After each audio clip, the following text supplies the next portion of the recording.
पिछले 24 घंटों में देश में 23,000 के लगभग केसेस रिपोर्ट हुए। ये लगातार जो गिरावट का ट्रेंड है वो अभी बना हुआ है और ऑलमोस्ट 60% ये जो कुल मामले रिपोर्ट हुए पिछले सप्ताह, उसमें से 60% मामले केरल से रिपोर्ट हुए। हालांकि केरल में जो एब्सोल्यूट नंबर है केसेस का वो नीचे आ रहा है, वहाँ भी डिक्लाइनिंग ट्रेंड है, but Kerala still contributes A substantial number of total cases in the country.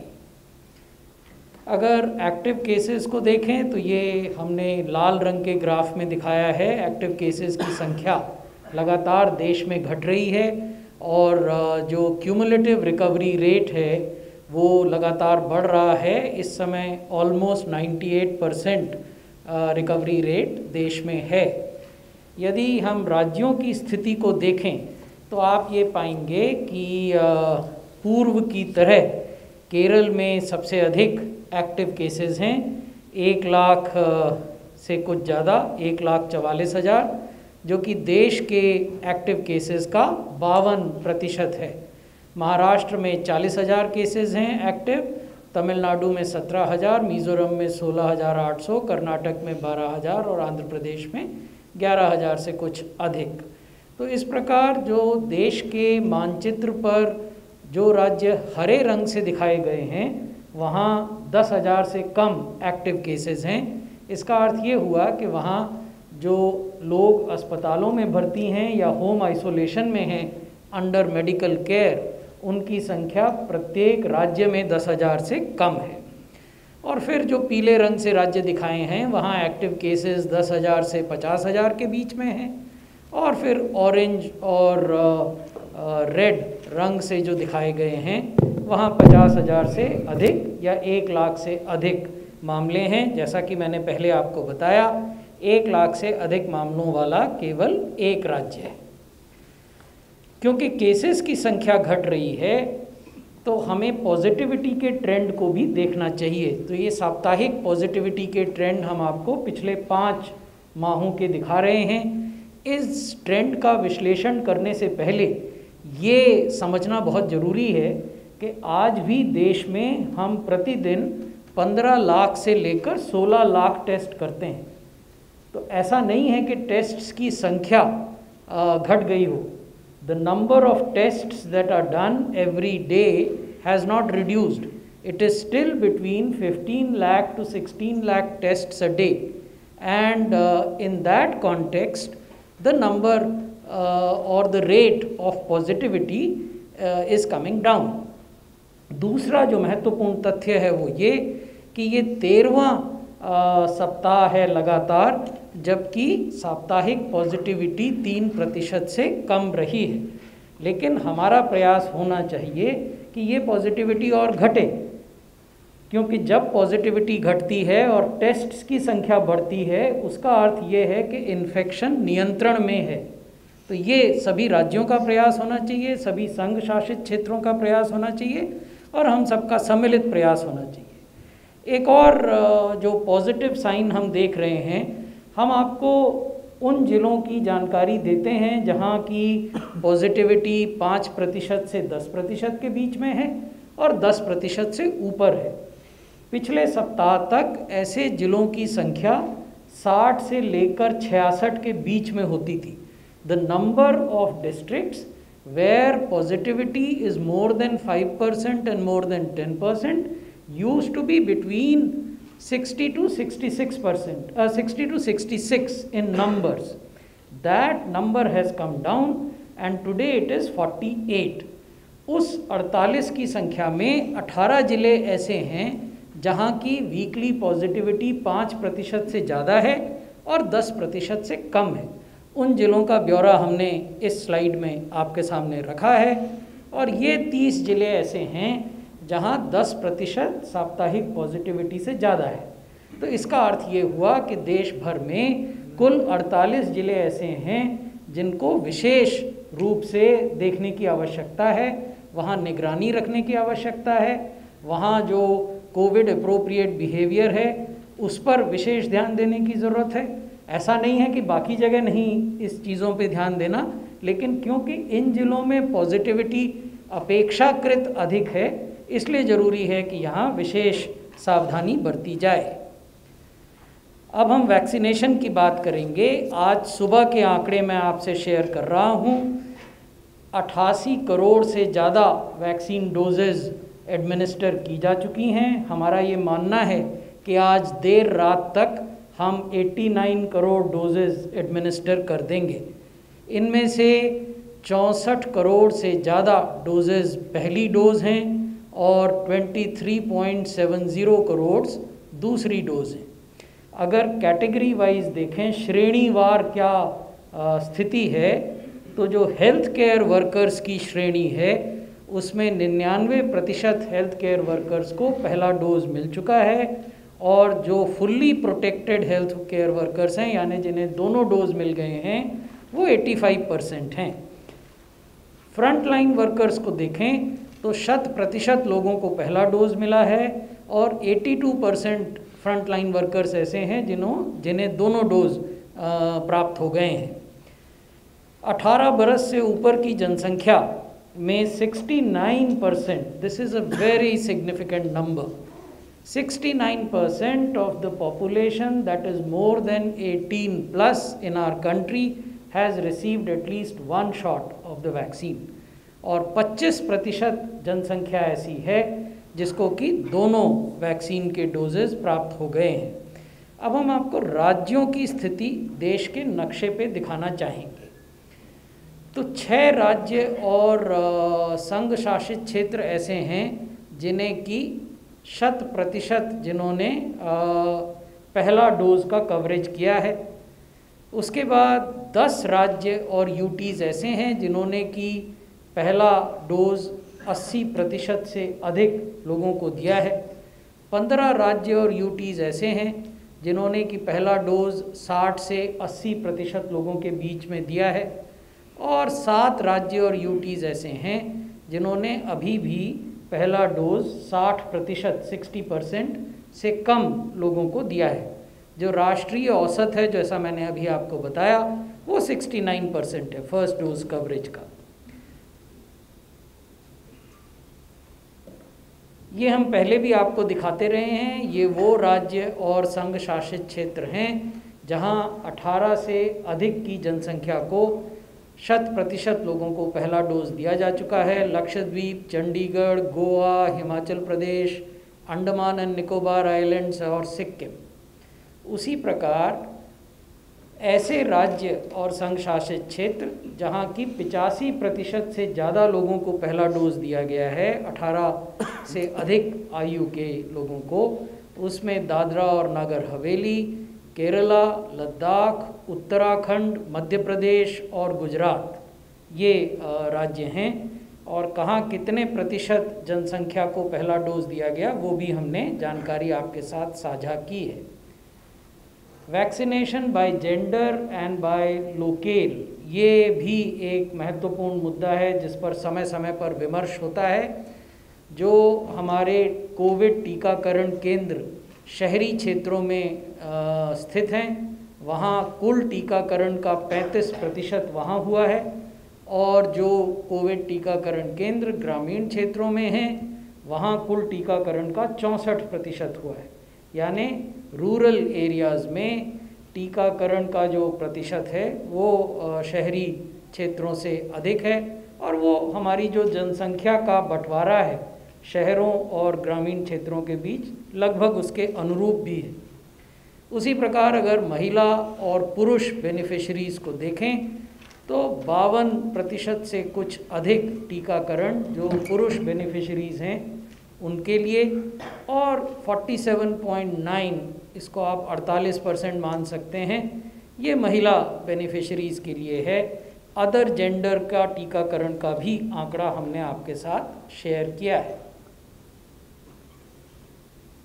क्योंकि टीकाकरण की रफ्तार बढ़ रही है, टीकाकरण का कवरेज बढ़ रहा है, इसलिए आप देखेंगे कि प्रतिदिन जो औसत टीकाकरण होता है उसका नंबर भी बढ़ रहा है। मई महीने में हम लगभग 19 लाख टीके एक दिन में औसतन लगाते थे। सितंबर में अभी तक हमने एक दिन में 79 लाख टीके औसतन लगाए हैं, तो ये अपने आप में एक भारी वृद्धि है। उसी प्रकार अगर आप एब्सोल्यूट डोजेज़ देखें जो कि एडमिनिस्टर की गई, तो मई महीने में 6 करोड़ डोज एडमिनिस्टर हुई थी। अब हमने लगभग उसका 4 गुना ज़्यादा डोजेज़ 23 करोड़ सितंबर महीने में एडमिनिस्टर की हैं, और सितंबर का अभी एक दिन बाकी है। तो भविष्य में आगे जाते हुए हमारा क्या अनुरोध है, क्योंकि त्यौहार आ रहे हैं, त्यौहार के अवसर पर भीड़ भाड़ होने की संभावना है, इसलिए हम फिर से अनुरोध कर रहे हैं आपके माध्यम से कि भीड़ भाड़ से बचना चाहिए, 2 गज की दूरी बना के रखनी चाहिए और मास्क को प्रॉपरली पहनना चाहिए। हम ये भी कह रहे हैं कि त्यौहार समझदारी से मनाएं, क्योंकि यदि आप ही सुरक्षित नहीं हैं, आपके परिवार के सदस्य सुरक्षित नहीं हैं, तो फिर त्यौहार का औचित्य समाप्त हो जाता है। इसलिए त्यौहार ज़रूर मनाएं, लेकिन त्यौहार कोविड एप्रोप्रिएट तरीके से मनाएं, घर के भीतर मनाएं जहां तक संभव हो सके, और जो हम बार बार कहते हैं कि 2 गज की दूरी बना कर रखें, मास्क पहने, हाथ को या तो सैनिटाइज़र से या साबुन से का इस्तेमाल करके धोएं, तो ये सब काम भी करने चाहिए। हमने पिछली बार आपको बताया था कि स्वास्थ्य मंत्रालय ने सभी राज्यों के लिए एक एडवाइज़री जारी की है 21 सितंबर को। उसके बाद गृह मंत्रालय ने भी 28 सितंबर को एक एडवाइज़री जारी की है सभी राज्यों के लिए, जिसमें ये कहा गया है कि ऐसे इलाके जो कंटेनमेंट जोन के रूप में नोटिफाई किए गए हैं, या ऐसे ज़िले जहां 5% से ज़्यादा पॉजिटिविटी है, उनके आंकड़े हमने अभी आपके साथ साझा किए थे, वहां मास गैदरिंग अवॉइड किए जाने चाहिए।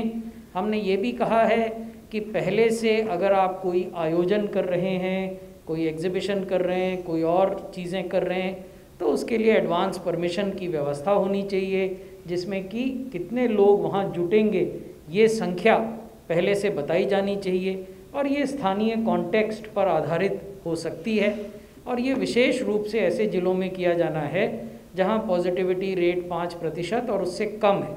तो 5% से अधिक वाले ज़िलों में क्या करना है, ये भी हम परामर्श दे रहे हैं। 5% से कम पॉजिटिविटी वाले ज़िलों में क्या करना है, ये परामर्श भी हमने राज्यों के साथ शेयर किया है।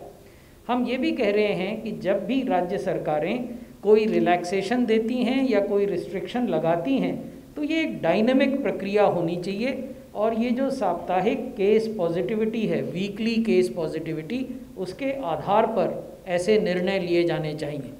हमारा ये भी अनुरोध है कि यदि कोई ट्रैवल अनावश्यक है तो वो आप न करें, और यथासंभव आप अपने परिवार और अपने मित्रों के साथ जो भी त्यौहार मनाना है उसको ऑनलाइन मनाएं, छोटे ग्रुप्स में मनाएं, कोविड अप्रोप्रिएट बिहेवियर का पालन करते हुए मनाएं। धन्यवाद। Doctor Bhargav. Thank you, sir. I think you have emphasized what I am going to emphasize further. Basically, 2 things: festivities and travel. So we know that festivities are on the horizon, and people are planning to travel linked with festivals or holidays. So increased population density in any area associated with travel increases the chances of infection to tourists, to local population as well as travelers. So it will be prudent to avoid non-essential travel. So I emphasize prudent to avoid non-essential travel and observe festivity. Observe festivity but at low key. So all festivities, please observe them, but at very low key, at least this year.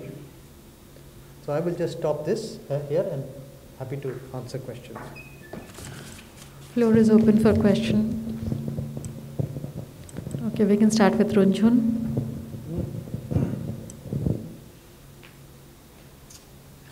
When is Zydus coming to the market, and what is the cost of the vaccine for something Zydus? As you know, Zydus Cadilla's vaccine Zycov D has been given emergency use approval. So in the short term it won't come into the market, but it would come into the COVID vaccination program. None of the vaccines are in the market as yet because they are under emergency use authorization. As far as the price of the vaccine at which it will be procured is concerned, we are in conversation with the manufacturers. Since this is a 3-dose vaccine and since it comes with a needle-less delivery system, so it would have a differential pricing than the existing vaccines which are being used in the COVID vaccination program. When is it expected to come in the immunization program? Very shortly. Is there a date that you could give us or a timeline? I would have eagerly given it to you if there was a date, but what I can tell you at this point in time is that it will be introduced very shortly. Number 126, please. Sir 2 दिन बाद 2 अक्टूबर है, 2 अक्टूबर को लेकर कुछ vaccination या कुछ केंद्र सरकार की तरफ से योजना है कि ज़्यादा से ज़्यादा लोगों को वैक्सीन दी जाए या अवेयरनेस प्रोग्राम किया जाए?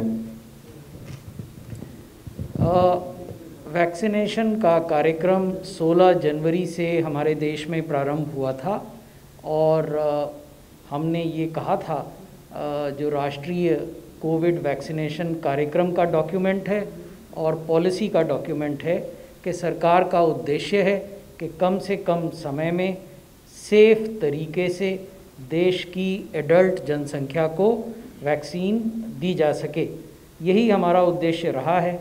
हम प्रतिदिन के लिए कोई लक्ष्य निर्धारित नहीं करते हैं, लेकिन हर दिन की जो उपलब्धि होती है और हर राज्य में जो उस दिन की उपलब्धि होती है वो पब्लिक डोमेन में है, आप लोग भी उसको देखते होंगे। एक डैशबोर्ड है जो आरोग्य सेतु ऐप पर आप देख सकते हैं, और नहीं तो कोविन की जो वेबसाइट है उस पर भी वो ऐप रहता है और वो रियल टाइम पर आपको इन्फॉर्मेशन देता है कि किस राज्य में कितना टीकाकरण हुआ है। Number 18. Sir, when it is expected Covaxin to get WHO EUL? And my second question is from Dr. Bhargava. Sir, are we doing some kind of DNA vaccine research on dengue vaccine? So first, Bhargav Saab can answer the dengue question.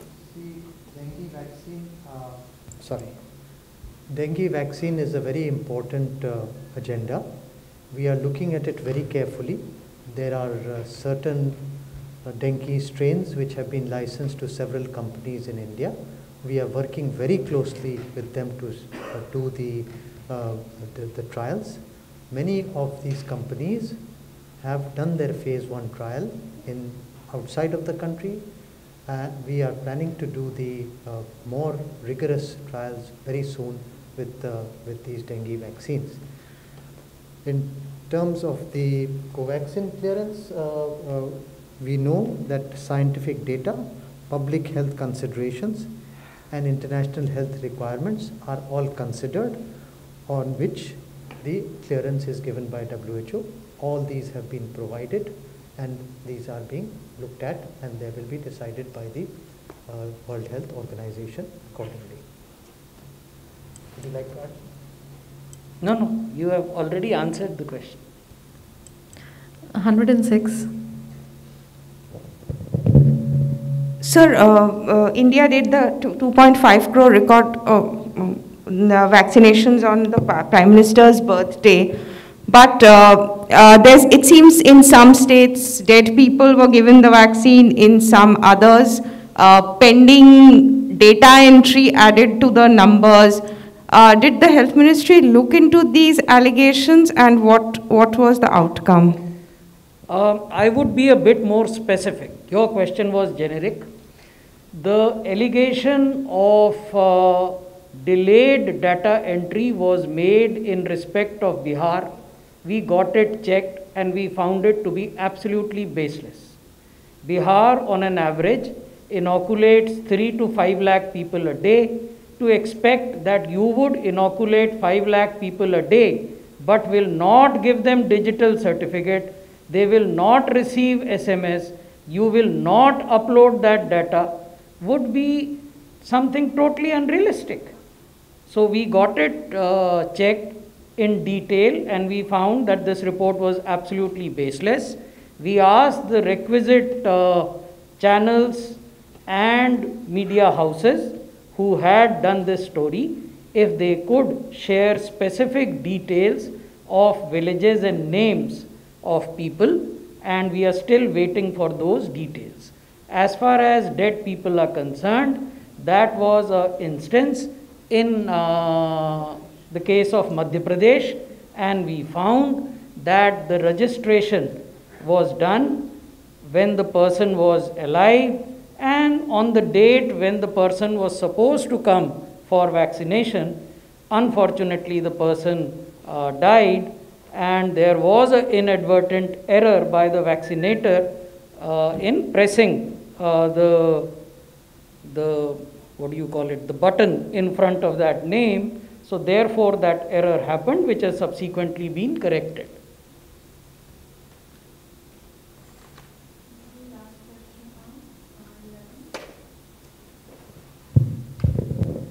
My question to Secretary Sir, we've been looking at data every day where you show us how many healthcare workers and frontline workers get vaccinated. We're still looking at 99% healthcare workers first dose and 85% second dose. So what do you think is the problem? Because healthcare workers were prioritized first in the entire country when the pandemic broke out. In fact, more frontline workers have received first dose than the healthcare workers also. My second question is in continuation. Do you think that healthcare workers who were initially vaccinated would now require booster doses? Because we've seen that there is waning immunity after vaccination after some months. The second part of your question I would request Dr. Bhargav to answer, but the first part, we have also taken this up with the states. There are certain specific states where the second dose coverage is on the lower side, and we have drawn their attention, and we have provided a facility in the CoWIN system where line listing of people who have missed their second dose can be generated.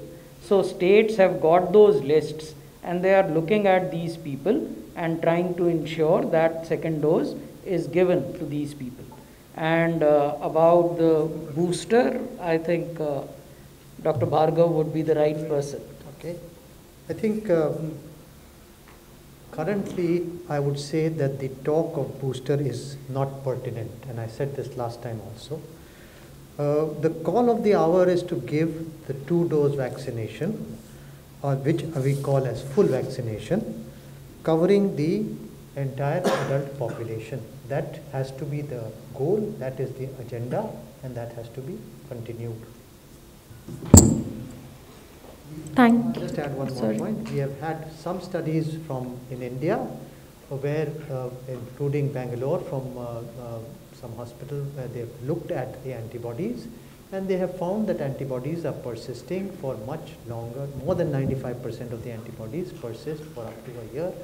Therefore, the talk of booster dose is not pertinent at the moment. Thank you so much.